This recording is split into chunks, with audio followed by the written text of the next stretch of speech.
Howdy, mates. Good afternoon. How are we all doing? Here's a part 2 film.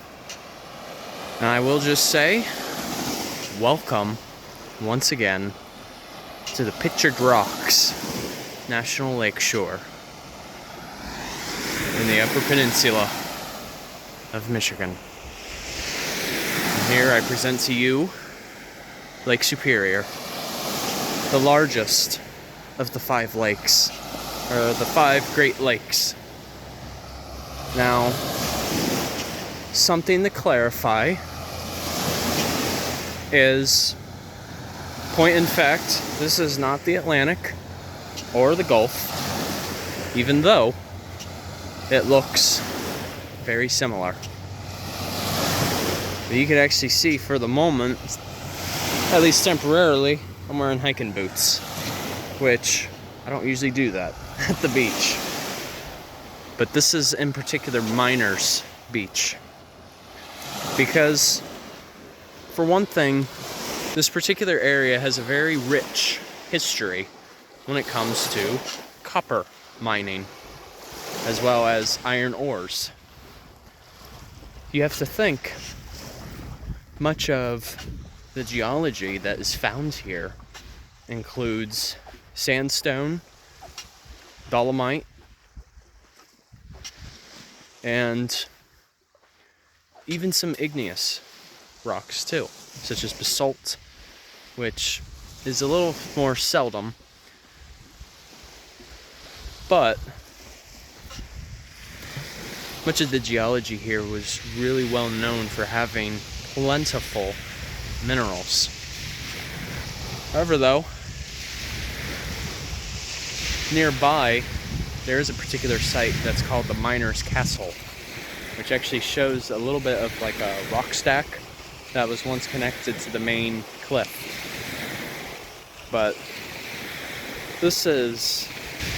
I'm astounded that this is literally in Michigan. Like, originally coming from Ohio,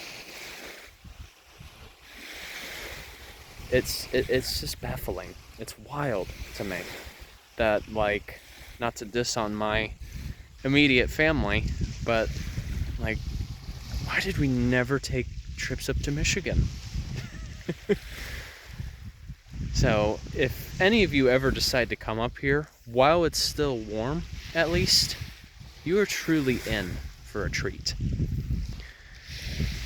So, as a matter of fact, Lake Superior, the word superior itself actually comes from the French language, which means above other things, in which we actually use that same definition in the English language.